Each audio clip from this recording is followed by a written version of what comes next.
बोल। अरे मैं सोचता था कि तू छतरी का बच्चा सही होगा। हाँ मैं ये नहीं सोचा कि तुम कायर का बच्चा होगा। मैंने तुम्हारे साथ ही युद्ध करना शुरू किया। बेहुदा तुम्हारे मंत्री ने आकर के मुझे बर्म फांसी में फंसा दिया। अगर तुम माँ का दूध पीता तो मेरे साथ भी बेहुदा तुम धोखेबाजी नहीं करता। तूने राज महापा से चला, तुमको पता नहीं है रे दुश्मन। चल तुम्हारे लिए मैंने जसीबी से मैंने 70 हाथ मिट्टी खोदवा दिया। उसमें 1.5 कुंटल नमक डाले हैं, उस पर तुमको सोलाएंगे। 1.5 कुंटल नमक ऊपर से डालेंगे। ये अगर उससे मर गया तो ठीक है, अगर उससे तू बच गया तो तुम्हारे बदन पर 14 कोसी बांस तोड़ दूंगा। या अगर उससे तू बच गया तुम्हारे कानों में शीशा झरका करके मार दो। देवी है के सुनले दुर्गा की मां, तू है के खबर देवी के खिला में।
चल तुम तरहर घर, मैं लगा रहा हूं दारू का कार्टून। दारू पिएंगे, तुम्हारे ऊपर बदन पर कोड़ा तोड़ेंगे।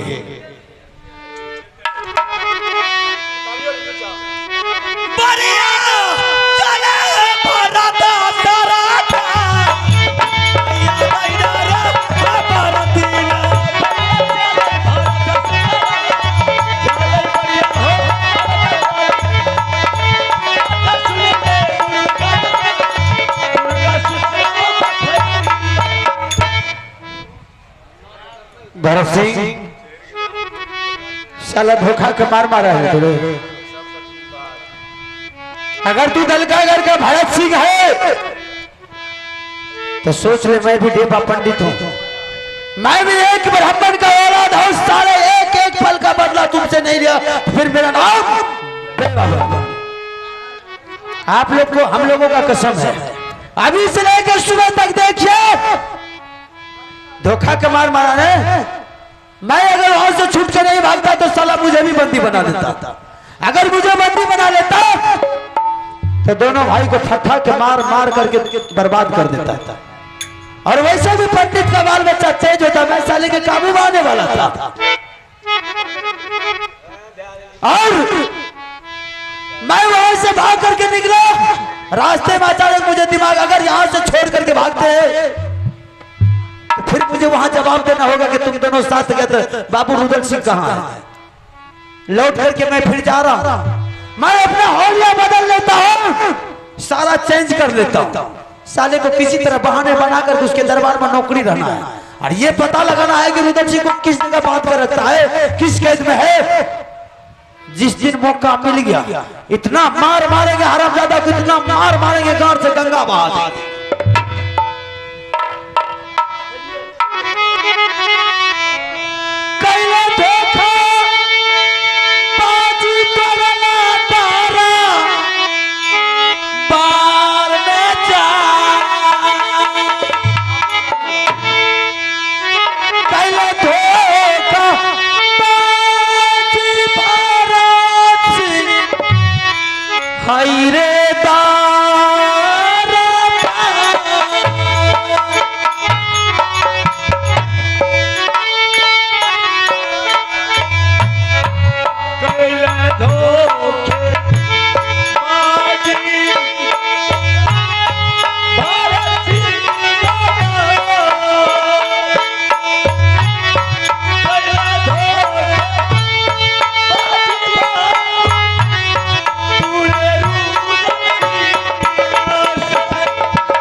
अब देखे के पार्ट से भैया भागियो टाको खेल में मजा आवे। बढ़िया चले देवरिया रे बढ़िया चले हो दरबार से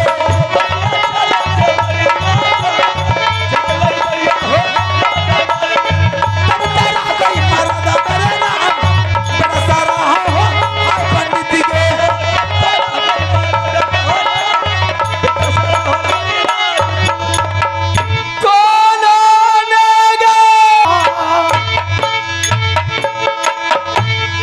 उन्होंने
जिस रोज से मेरे स्वामीनाथ दलकागर गए हैं, एक भी सूचना अभी तक नहीं आया है। लेकिन मेरे स्वामीनाथ ने बोल करके गए हैं कि रानी, आंगन में तुलसी का चौड़ा है, जब तक वह तुलसी हरा भरा रहेगा समझ जाना कि मेरे पतिनाथ जिंदा है। जिस रोज तुलसी वह मौला जाएगा समझ जाना मेरे पतिनाथ मर गए। मैंने रोज सुबह उठ करके माँ दुर्गा की पूजा करती हूँ और तुलसी में एक लोटा जल देती हूँ। तुलसी तो हरा भरा है, लेकिन मेरे स्वामीनाथ का कोई अभी तक कोई खोज खबर नहीं है, कोई अता पता नहीं है। मैं किसको अब कौन सा उपाय मैं सोचूंगी। ठीक है, मैं इंदर सिंह को बुला करके मैं सारी बात मैं इंदर सिंह को बता देती हूँ, और आज मैं इंदर सिंह को दलकागर में भेज रही हूँ।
चाची, आंटा माँ दूसरे रोज आपके दरबार आते थे तो क्या रानी के समान देखते थे, या सफेद कपड़ा आंख में आंसू, क्या बात है? क्या मैं बताऊंगी। एक रोज की बात है, तुम्हारे चाचा जी से मैंने धोखा से सत करवा चुकी, और सत करवा करके मैंने भेजी थी दलकागर चंदन चरखा कटक खिलोरा और मरवन बाजा के लिए। वह दलकागर जाने से पहले मेरी ये हालत करके चला गया। मैंने उस बारे में कुछ भी नहीं जानती थी कि दलकागर के रास्ते में बहुत बड़ा खंडर है। दलकागर के रास्ते में इतनी बड़ी वातावरण में मैंने कुछ भी नहीं जानती थी। लेकिन अचानक प्रभु मेरी मन में क्या उलझ गई, मैंने अब स्वामीनाथ से सत करवा करके मैंने स्वामीनाथ को दलकागर भेजी। जाने के टाइम में मेरी मांग की सिंदूर धो करके चले गए, लेकिन एक प्रमाण दे करके गए कि रानी तुलसी का चौरा आंगन में अगर तुलसी का पेड़ अगर हरा भरा रहेगा तो समझ जाना रानी कि मेरे पतिनाथ जिंदा है। जिस रोज तुलसी मोला जाएगा समझ जाना कि मेरे पतिनाथ मर गया।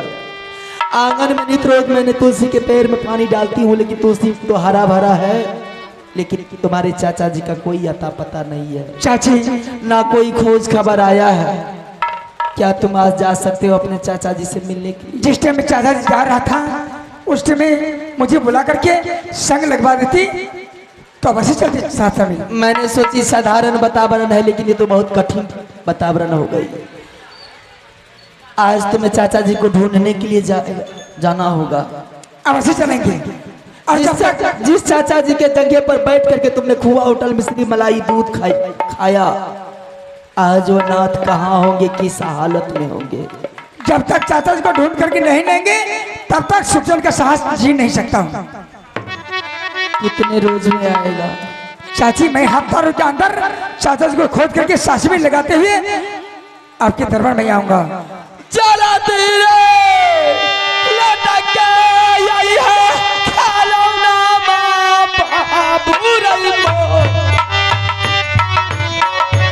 चला तेरे लटक के तुम्हारे आया चाची करिया पारा नाम चाची चरण तो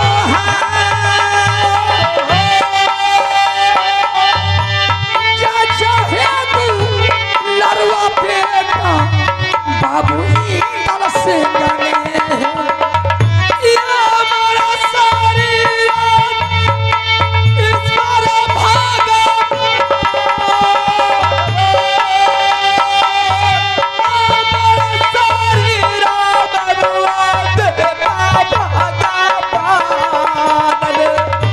भोजना बा रखी हो दोनों है बाबू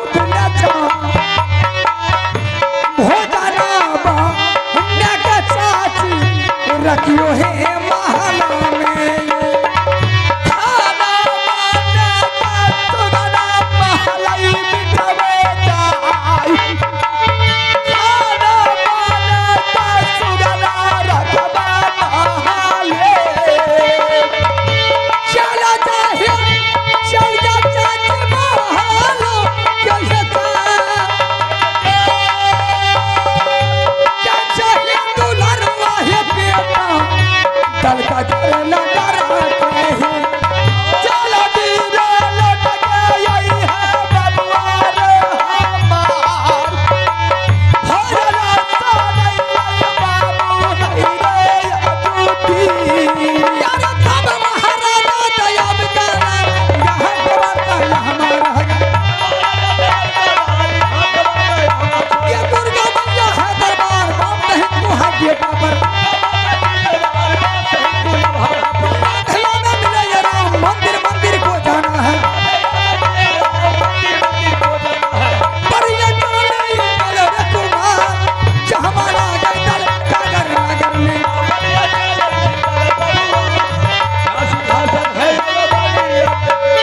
या माँ दुर्गा मैं तो दरगाह घर पहुंच चुका हूँ, लेकिन दरगाह घर में एक भी मुंशी दीवान और मंदिर को नहीं देख रहा हूँ। ठीक है, अगर मुंशी दीवान आएगा मैं उसे अवश्य सारा पता मैं लगाऊंगा।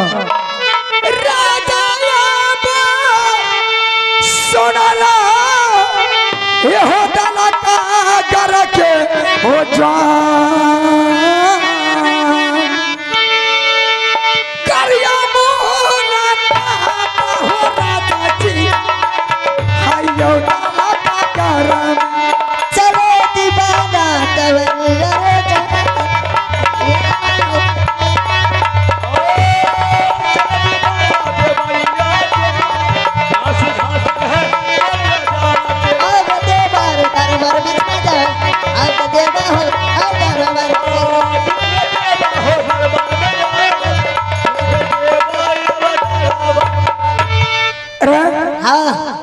कहाँ रहते हो? तुम इस दरबार का कौन है? बड़ा बाबू। क्या? बड़ा बाबू। इस दरबार का बड़ा बाबू है? हाँ। उसके बाद? मझला बाबू। उसके बाद? छोटा बाबू बाबिया बाबू। फर्स्ट में बड़ा बाबू, हाँ। सेकंड में मझला बाबू, हाँ। थर्ड में छोटा बाबू। छोटा बाबू। बाबू ही बाबू है। बाबू बाबू समझ जाओ। एक बात मैं जो बोल रहा हूँ, इस दरबार का राजा है या नहीं है? राजा हाँ बुला करके मुलाकात करवा सकते हो? ठीक। चल बोला। राजा सुन ला रजिया हो हमार करछा पुकारो राजा जी तोरा मंत्री जी।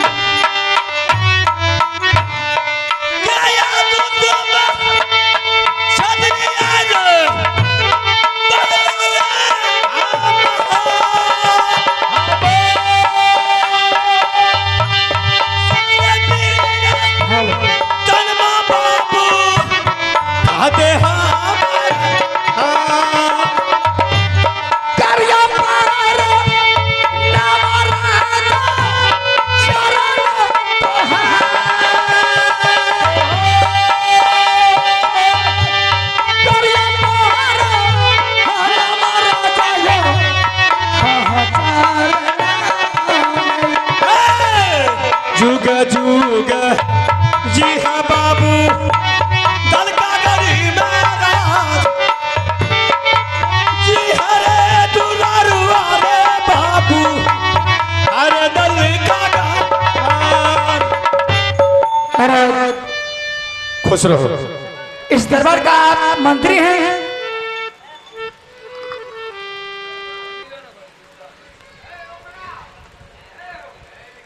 तुमको नजर में क्या लग रहा है? मुझे तो पता चल रहा है आप मंत्री हैं, वो आपका राजा है। हाँ सही बात है। पूछा जाए ये बताया है उसको, हमने पूछी दरबार का राजा कौन है, वो बोला राजा हम हैं, और उसको बोले मंत्री, कहा वो दरबार में है, आ रहा है। राजा तो ही है रे। ना जो अच्छी तू है है। अमन अच्छे मार के बेले मार कटे बहुत आप झाड़ देंगे। गैस सिलेंडर पर मार होता मार के बेले मार के सुन हाँ नहीं महाराज, ये बताया हम दरबार का राजा है, मंत्री आ रहा है। सुन, ये कोई भी अगर राजा महाराजा आ जाता है उसके साथ ही इन्हें मजाक करना लगता है बेहुदा। ना हो ये मेरा मंत्री है, हम राजा है। ठीक है, प्रणाम महाराज। खुश रहो। महाराज ये कौन सा राज है? ये दलकागढ़ है। दलकागढ़? हाँ महाराज यह दलकागढ़ का राजा आप ही है? बाबू भरत सिंह। आप ही का नाम है भरत सिंह? हाँ महाराज मैंने कान से सुनते थे, लेकिन आंखों से कभी देखे थे तो भरत सिंह ऐसा राजा है। आज आँख खोल के देख ले। आज मैंने देख लिया, लेकिन राजा मैं एक बात बता रहा हूँ, आपको राज जो हमने आए हैं, आपके पास में 3 सामान है। हमारे पास हाँ। हाँ 3 सामान है। चंदन तड़का कटा धुलौना मरवन बाजा आपके पास में है? हाँ महाराज वो 3 सामान चाहिए मुझे, आप मुझे दे दीजिए, हमने चले जाएंगे। और 3 सामान देंगे, तुम चले जाएगा घर को। हाँ। अच्छा ये बताओ तुम्हारा घर कहाँ है? मेरा घर मोहबा किला पड़ता है। पिताजी के नाम? अमरपति आला सिंह। चाचा जी के नाम? बाबू जंगीर उदर सिंह। तुम्हारा क्या नाम है? मेरा नाम इंदल कुमार। ऐसा कर क्या कि नाश्ता तुम कर ले, आराम से तुम घर के चले जाओ। जब तक वो 3 सामान नहीं देगा खिलौना, तब तक नाश्ता पानी नहीं होगा। देख इंदल सिंह, ये 3 सामान किसी को नहीं देंगे। ये जान के और बाबू भरत सिंह चले जाएंगे, ये 3 सामान नहीं मिलेगा। यह इंदल सिंह 3 सामान लेकर के जा सकता है, मेरा जान क्यों न कुर्बान हो जाए। 3 सामान लेंगे, उसके बाद चलेंगे। इंदल सिंह, बाल भरत सिंह, ये अगर 3 सामान का तूने जवान पर नाम ले लिया, पहचानता है तुम्हारा जवान काट करके कुत्ते का हवाला कर देंगे। भरत सिंह तुम भी कान खोल के सुन लो, अगर 3 सामान तुमने नहीं दिया तो मेरे मौत या मट्टी से बढ़ के कहीं जा सकते हो। ये अगर तू अपनी माँ का दूध पिया है, चल फैसला कर और 3 सामान लेके चल। भरत सिंह बोल। साला कुत्ते का मौत मारूंगा। तुम रे हेरे कब का भरत सिंह सरबा, हेरे जोधा रे बन गई, हेरे कब से कमर में सरबा बांधा रे हाथिया, हेरे कब से बाजी तुरन में उतरा,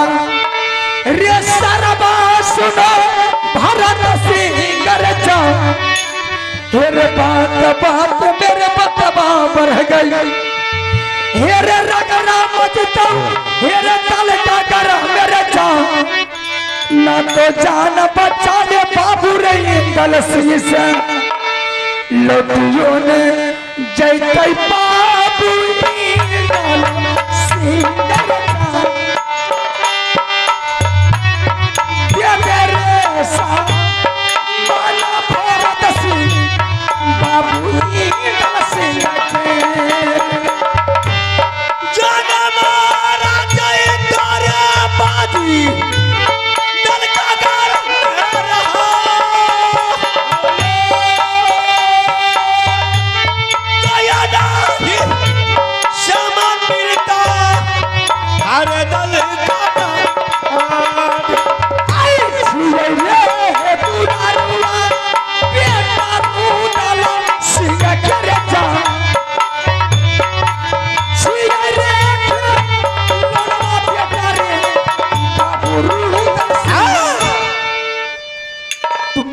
किला के पोसा बेटा है। हाँ भरत सिंह, हाँ 3 चेतावन है बाबा का, जो साला छतरी से मर जाता है उसको हमने अमर बना देते हैं।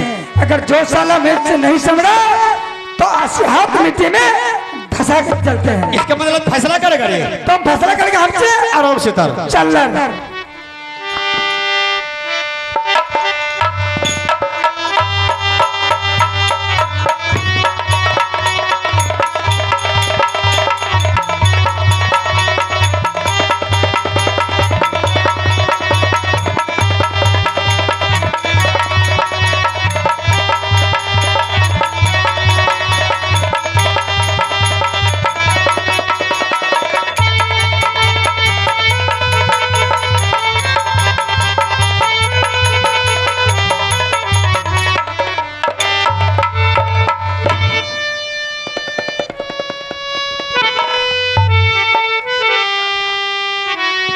चोरबा के चोरबा कौन है रे? आप देख तुमको क्या करते हैं। जनमाला सरबा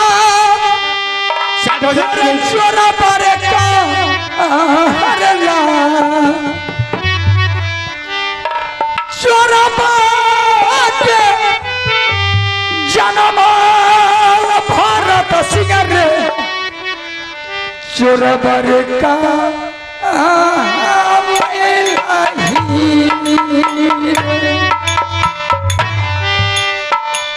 चला चला चला पाती तार हर राजा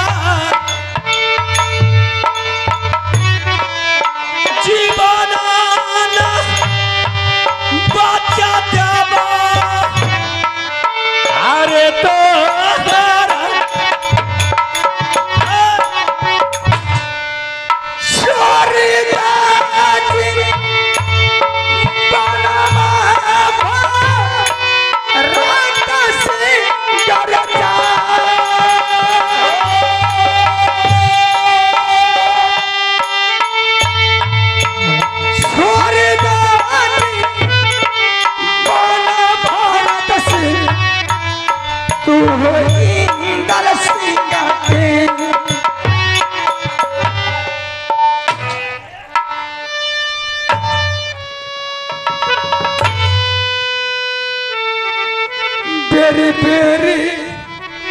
सालेट रहो, एक बार हिलेगा नहीं। पर रही यही चाची जी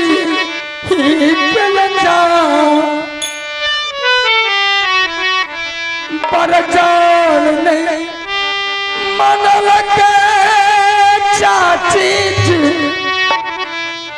बेटरी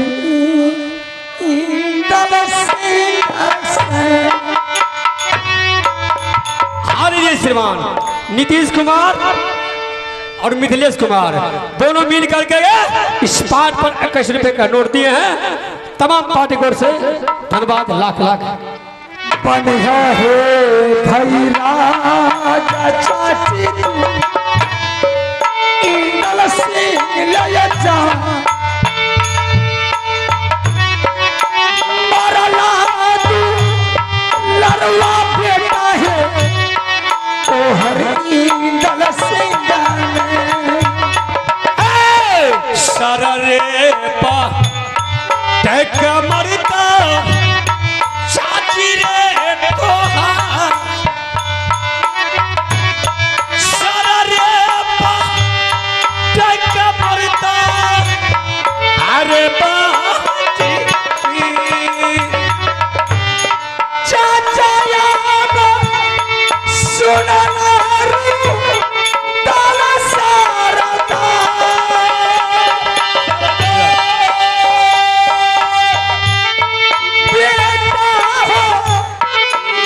चाचा बाबू ईगल सिंगारे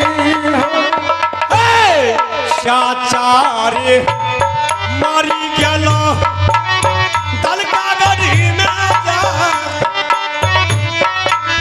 चला चला चला दुश्मन अरे दल का जाऊ जादी सुनी पैदल मैया हो सारा हो टाकी मैया मरते महला में बाबू है रे सुनी ले तू मंत्री बीराजा चला दिशा लायो जाही हर तू समा